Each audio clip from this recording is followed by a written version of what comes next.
श्री श्री राधा रमणो जयति भजनिताई गौर राधे श्याम। जप हरे हरे राम। चरित सुधा।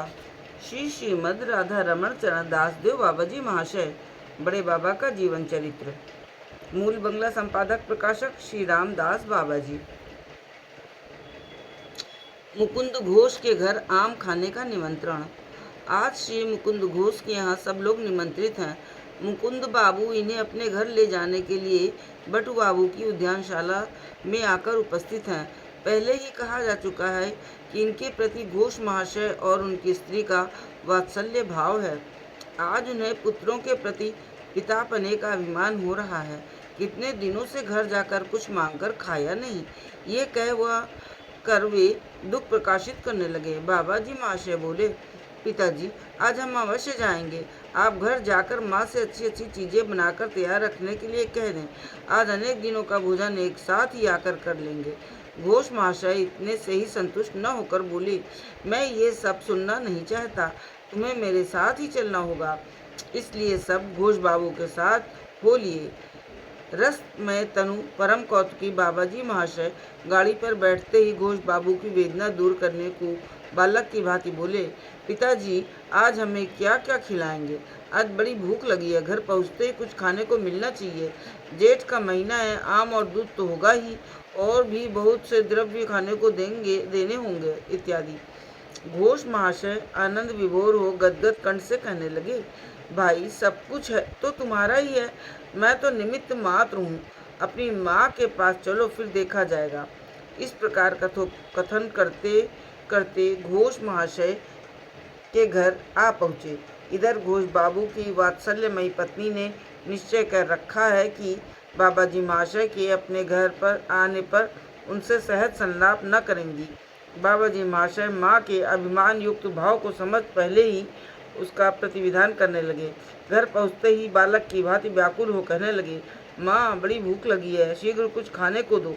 सुनते ही माँ का वात्सल्य रस अभिमान चूर्ण हो गया।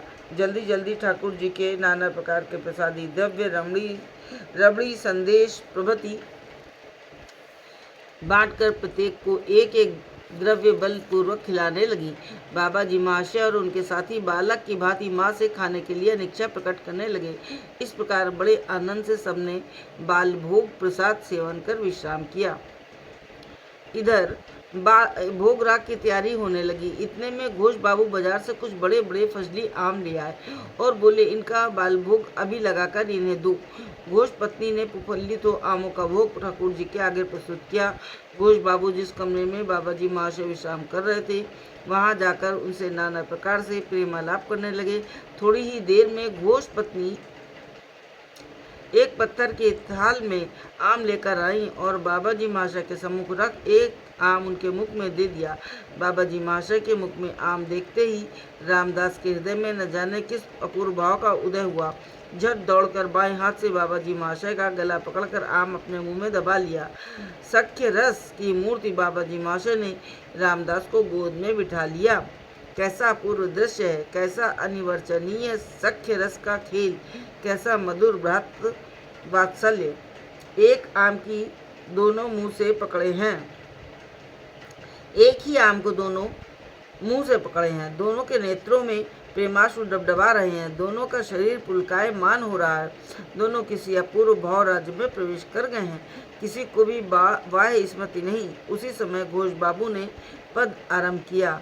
श्री नंद नंदन करि गोचारन मलिन ओ मुखरा शशि, संगे हलधर सब सहचर, तारा माझे जनु शशि, करि नाना केली हैया बिकली, बसिला तरुण तले, मलय पवन बहे घन घन, शीतल जमुना कूले, सकल राखाल क्षुधाय व्याकुल, कहे तजिया लाज, मोरा सबे चाई बनफाल खाई, सुनहे राखाल राज, सब शिशु मेली करिया धामाली, वनफल तूल नील, खाइते खाइते बड़ मिठी बली, कानुर बदने दिल, कौन शिशु जाइया मुखे मुख दिया, से फल काड़िया खाए, हासिर हिलोरे भासिर सकले, ए दास उद्धव गाय।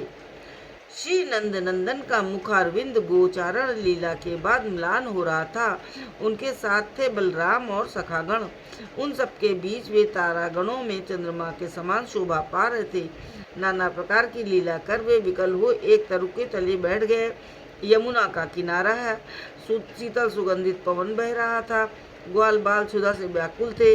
वे लाज छोड़ कहने लगे, सुनो हे ग्वाल बालों के राजा, हमारी सबकी वन फल खाने की इच्छा हो रही है।